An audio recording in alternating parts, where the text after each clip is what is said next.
Hello and welcome back to Katawa Shoujo. We're here with Batman. Hello, Batman. He looks like he just woke up. Kind of always looks like you just woke up. Yeah, and I would, that they have that like stressed out sort of businessman look. You know Yeah, what that looks like with the he's got his sleeves rolled up or whatever, and he's got the tie sort of crooked, stuff like that. yeah, Just I don't know. That that seems like that would work with him. yeah. I definitely think it would. Although I enjoy whatever outfit he has going on now. Actually, it for what it works for him. I have a hard time seeing him in a white shirt now. Yeah. Well, let's call this meeting over for now, okay? We'll have another meeting tomorrow or the day after. He considers this for a moment. I'll let the day after. I've got a lot of grading to do. Okay, see you then. As I exit the classroom, I realize that I don't really have anything to do tonight. I mean, I didn't make plans, so I guess I'll go to the library. He's doing homework in my room anyway, so that's like the only other thing he does. He runs and he reads. Runs and reads. I mean, those are two pretty good hobbies. Got your Yeah, exercise, got your mental stimulation. yeah. The library always seems cooler than the rest of the building. I've been listening to audiobooks. It's just easier. It takes up less space.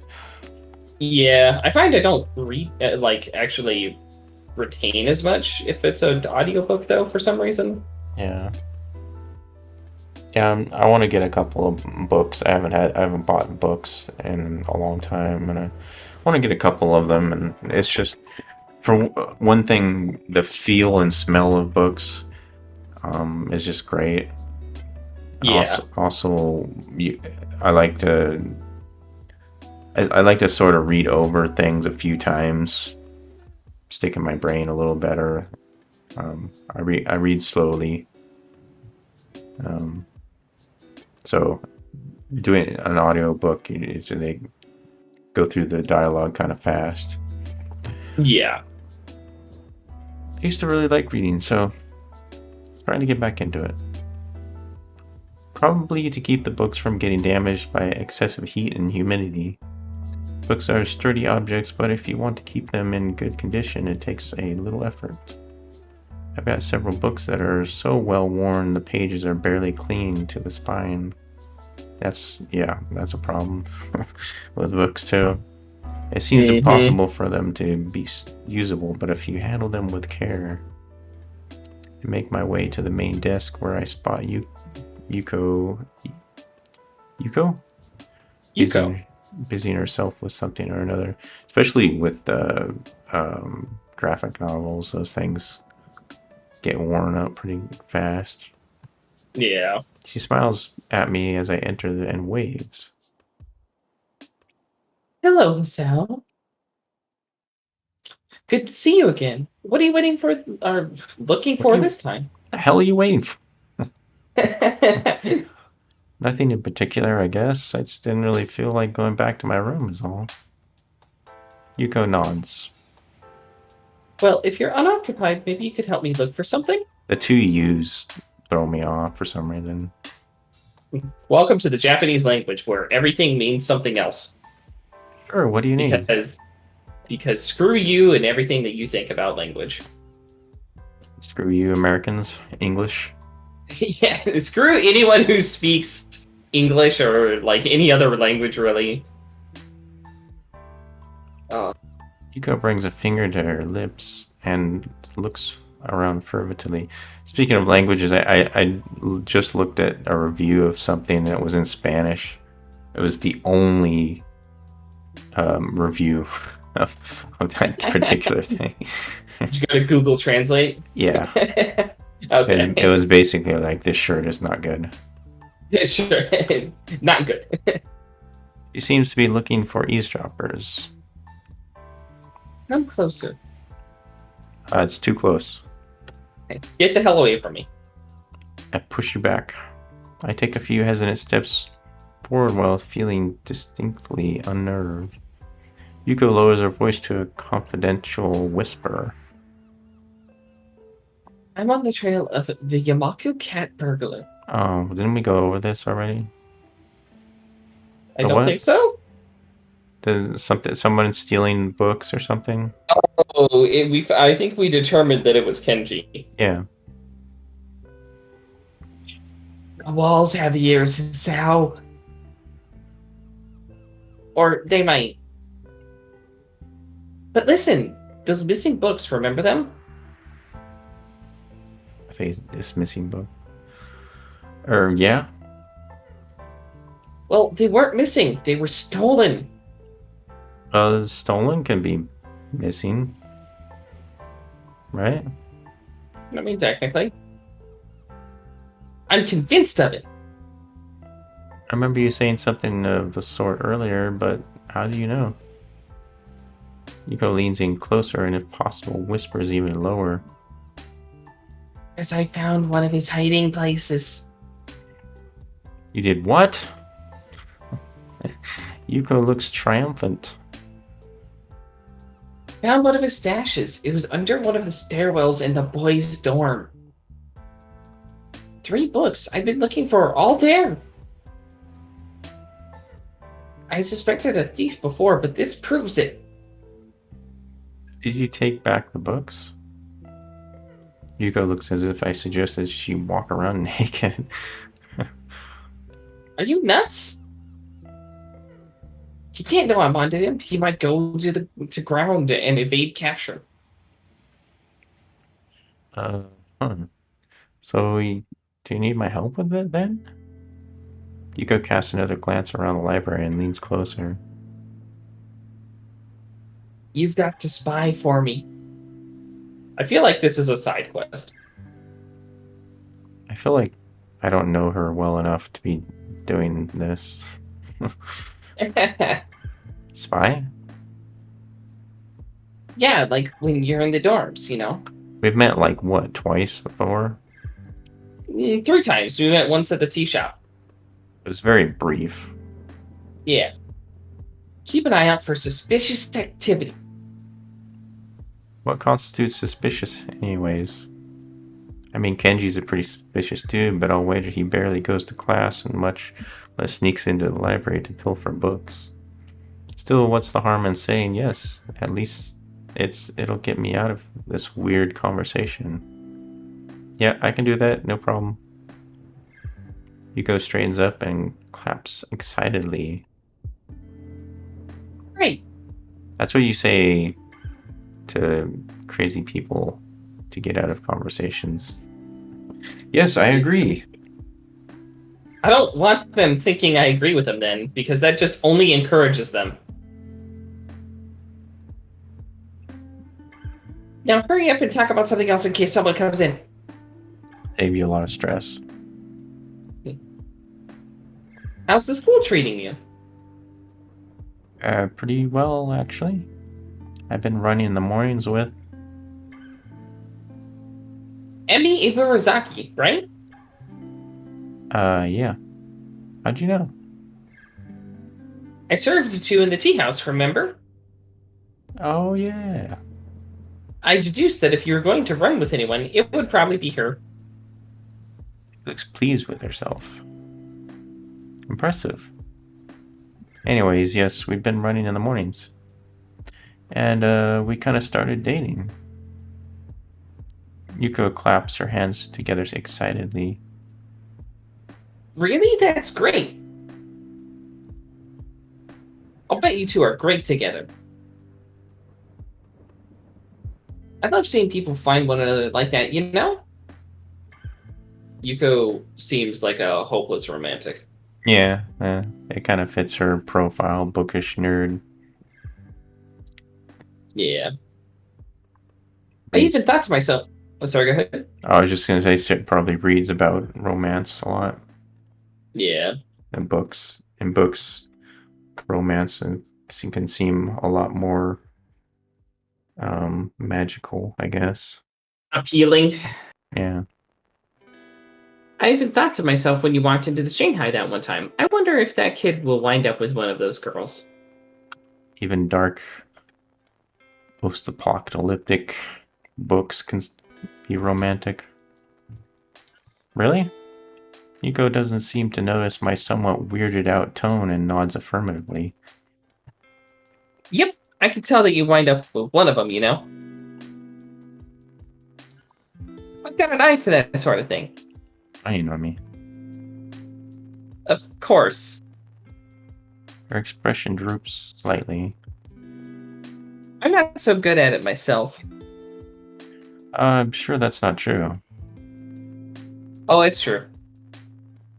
I met this guy once. We got along really great, but it turned out he was younger than me. And that was kind of weird, but not terribly so. What was really weird is that he disappeared one day, and I've not seen him since then.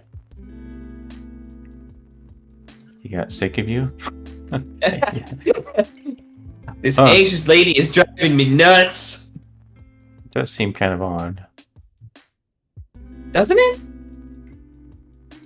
I hope it wasn't something I did. I feel compelled to reassure her. I'm sure it wasn't. It was probably your dorky glasses. I'm just kidding. Damn. I'm just kidding. I like glasses.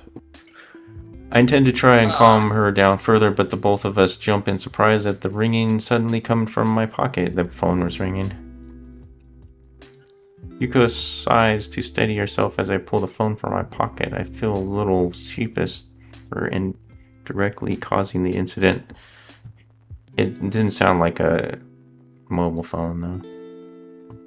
Emmy, what's up? Oh yeah, we were talking about the phones, earlier. Yeah. Oh, thank God. I haven't called your phone before, so I didn't know if this number would work or whether you would pick up, and I can't. Whoa there, Emmy, slow down. What's wrong? There's a pause on the other side of the line during which I can hear Emmy trying to control her breathing in order to calm down. Something's got her terribly agitated, and it's starting to agitate me. Can you stop by? Like now? Or shortly after now? I really, really need to talk to you. There's a tone of pleading in the last sentence that I don't think I've ever heard from her. Of course, I'll be right there. Hold steady, okay? In my increasingly agitated state, I have apparently started saying things that don't quite make sense. Okay, I'll be okay. See you soon. Press the end button to end the call before slipping the phone back into my pocket. Apologize to Yuki for running off and run off. Perhaps at some point I would have stopped to think about the time or how suspicious it looked for a guy to enter the girls' dorm at this hour. Except right now I'm just concerned with getting to Emmy and finding out what's wrong and how I can help her. I knock on the door and I'm greeted with a subdued "come in." Something is very wrong as I stare at the scene before me. Is she down on the ground? Because I laugh at that. Because there's no other place for her to be, right? Unless it's to the right a little bit. I have a feeling it's just not showing it to us yet. I feel like Hisao can see it by this point, but we can't. Emmy's there, yes, but she's in a wheelchair. And her legs are missing. I glance around the room and see them sitting in a corner looking like they've been thrown there. Emmy responds to my entrance with a lopsided grin that is both pleased to see me and completely, utterly heartbroken. Hi, Hisao. She hates this, being in a wheelchair. Yeah. It looks like she's been crying, but if she was, she stopped now. I notice that I'm a little out of breath, having taken the stairs 2 at a time in order to get here. My heart doesn't seem to mind the strain, though. I've filed this happy fact away for later consideration, like when I'm not staring somewhat dumbstruck at my girlfriend in a wheelchair. Realizing I've got I've still not responded to her greeting. My brain lurches into gear. So he's just been sitting there, like, staring at her, not saying anything. I mean, I'm sure it's a little shocking to see someone who was once walking around just be like, I'm stuck in a wheelchair now. Yeah, but Or maybe not stuck, but... he knows she has no legs. Well, yeah, that's true. So it shouldn't be that shocking.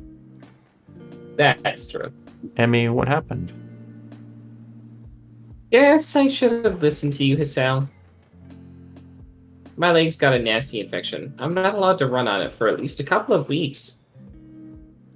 She gives a bitter laugh that shouldn't be coming from her. Hey, I can't even walk on it. I could have used a crutch and kept one of my legs, but I didn't see the point. Why hop? You can't run on one leg. You could at least take the stairs that way, though. Yeah. At least this way I can still, I don't know, roll fast or something. Yeah, that's good, right? My awkward attempt to look on the bright side seems appreciated, but not really effective. Emmy shrugs again. It's just kind of a nuisance. I mean, we can't even eat up on the roof now. No wheelchair access. Yeah, but that's not a big deal, right? I mean, we could still eat together, and that's the important thing. That lopsided grin again, it hurts to look at. I suppose so, yeah. But like I said, it's a nuisance. I mean, I haven't really used a wheelchair in He thinks for a minute. maybe 7 years? Something like that, anyway. A long time. I'm afraid I'm a bit out of practice. Unfortunately, it's only temporary, right?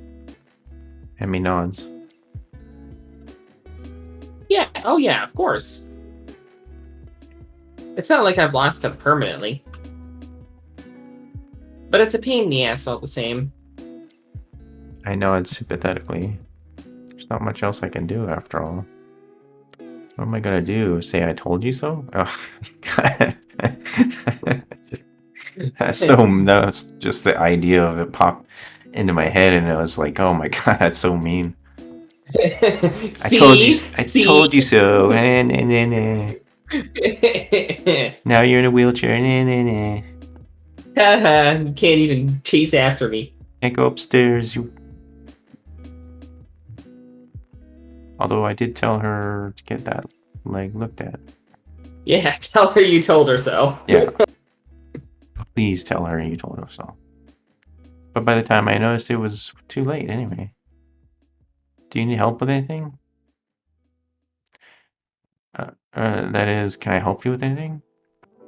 Amy shakes her head. There's a bit of an unusual grin back. Nah, I can manage fine by myself. Although if you want to help me over to my bed, it would save me the trouble of rolling over there myself. I blush in spite of myself. Emmy giggles. You're such a prude, Hisao. Wink. Winky face. I'm not a prude. I just wouldn't want to take advantage of a young woman such as yourself. It's ungentlemanly.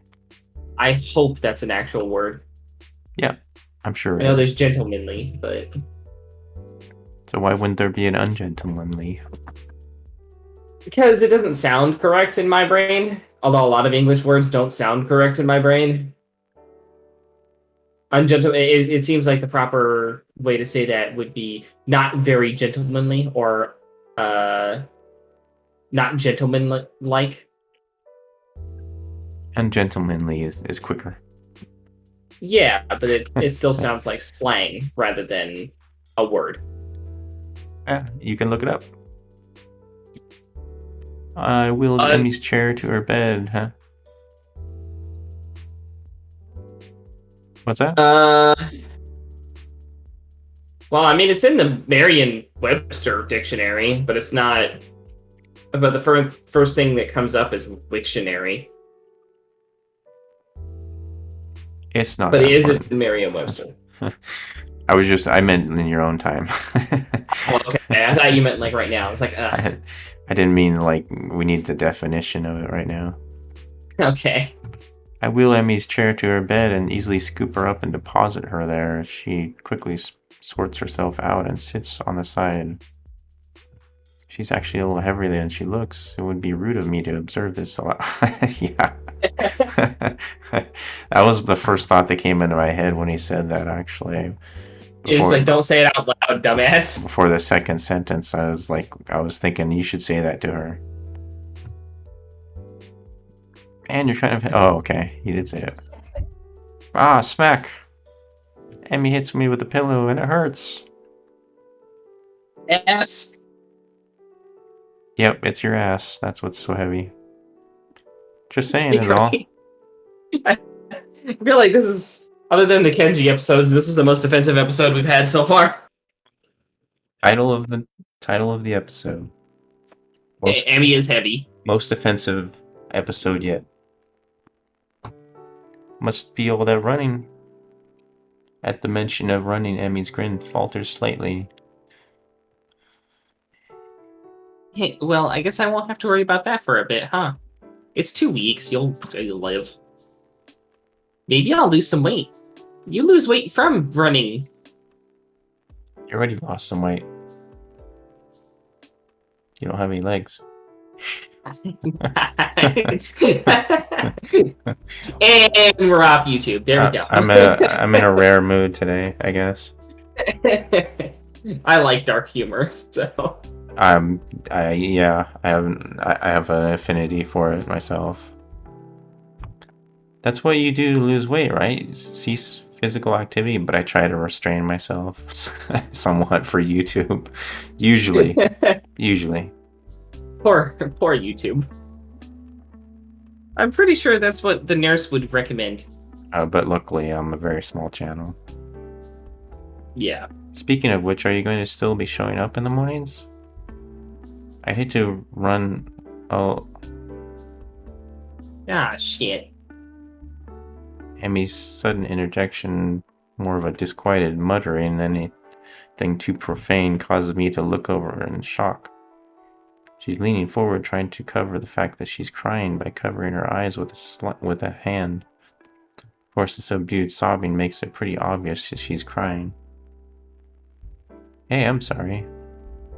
Forget I said anything, okay? Place a hand gingerly around her and pull her close. Let's see what he says. I can think of nothing else to say or do. How do you comfort someone who's just lost both their legs? Okay. At least it's a question. I've gone a little farther than, a little longer than, usually, and I wanted to bail out. So, there we go. That's all right. it. That's it for this week's, Katawa Shoujo. Hope you all enjoyed, and, catch you next week. Goodbye. Bye, everybody.